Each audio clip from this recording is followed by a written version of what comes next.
Once upon a time in the peaceful town of Clucksville, there lived a spirited chicken named Henrietta.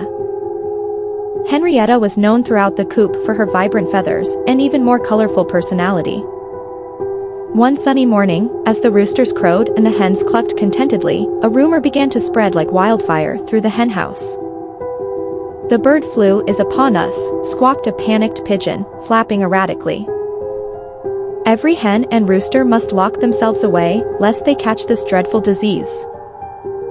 Henrietta, ever the skeptic, cocked her head to the side and peered at the pigeon with a discerning eye. "And who told you this?" she inquired. "The powers that be," the pigeon cried before flying off to spread the word further. The news sent shockwaves through the coop.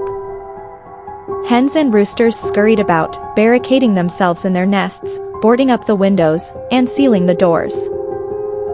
The once lively farmyard fell silent, save for the occasional cough or sneeze that sent shivers down every bird's spine. Henrietta, however, refused to be ruffled.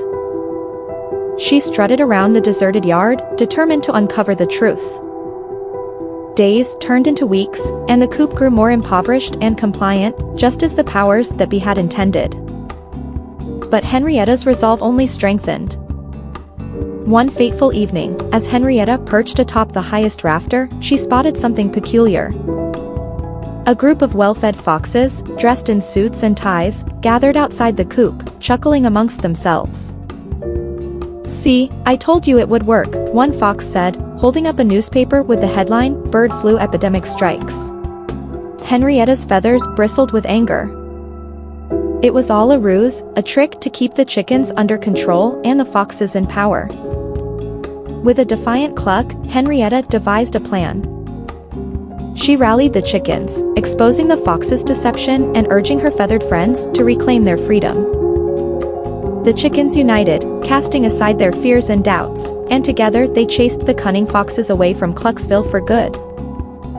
In the end, it was not the bird flu that threatened their way of life, but the sly manipulation of those who sought to benefit from their panic.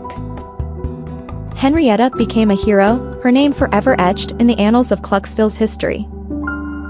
And from that day forward, the chickens lived freely, never again to fall prey to such foul play. And so, the story of Henrietta and the Great Bird Flu Hoax became a tale told from generation to generation, reminding all that sometimes, the greatest threat is not the disease, but the fear it instills.